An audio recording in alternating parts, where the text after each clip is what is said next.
Hello, friends. I'm going to read the third part of Wheel of Fortune, the third excerpt that appears in A Dozen Nothing. As you can see, I do have Princess Mimi with me this time, which is probably a mistake because, as established, she's very rowdy and is almost certainly going to disrupt the reading and is currently biting me. But she's very cute, as you can see, Princess Mimi. Okay, I'm going to waste a little more time before I start reading by telling you some of the source material that's in this third excerpt. Much of it was written last July as I walked through the Franconia Sculpture Park, which is in Schaefer, Minnesota. I highly recommend it. It's like 50 acres. We're gonna put Princess Mimi down now. But it's beautiful and I like writing while I'm walking around. So some of it is collaged from signs in the Franconia Sculpture Park, and some of it is like ekphrastic writing about some of the art that's in there. I had also just gotten the blurbs back for Ablation from the lovely people who blurbed it. And one of the things Elisa Gabbert, one of my favorite living writers, wrote for her blurb was the relentless work of time. And so that comes into the poem as well, just thinking about the relentless work of time. And I was also reading Roland Barthes' A Lover's Discourse at the time that I was writing this. And so Bart is certainly in there, particularly towards the end when I talk about my love being a debt. Okay, I am going to start reading the third part now. From Wheel of Fortune.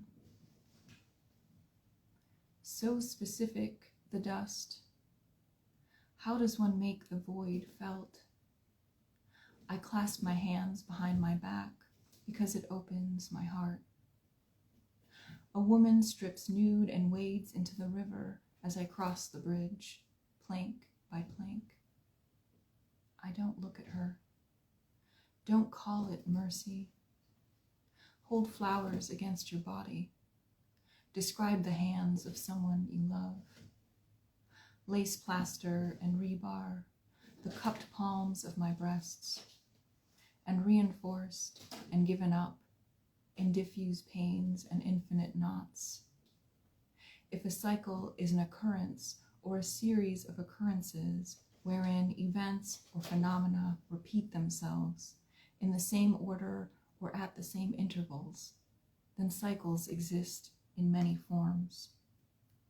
Tree rings, mycelia, the room you invite me into, cloth on the wind, pulled into cloud, or time is relentless. Turn as you're taught. Open your eyes and look down. Your organs are showing. Crack the wishbone. Threaded rods and patches of mortar, the compression of individual agency and the myriad ways we're surveilled. How we learn our bodies don't belong to us. As teenagers, my cousins traded sex for cigarettes, GPCs, shit sticks, not even Marbs. Extended laughter, foiled chewing gum wrappers, hairspray encrusted curling irons, illustration of an exposed nerve and several skulls. How to unknit a garment while you're still wearing it. What defines water?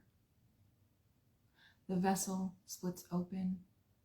Blood accumulates. The tumors begin to flower, to scope outward, irradiate. His raw throat, his flayed skin, his swollen tongue, the insects and the highway's racked hum. Please don't speak. I am begging you not to speak. Let's wash our hands. My love is a debt.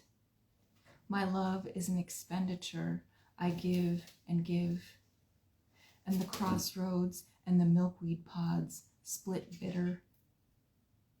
There are ways to measure time, clouds of plastic and burning forests and pliers for pulling teeth. All right, that's the end. I'll try and get the kitten one more time so that those of you who joined late can see her. We'll see.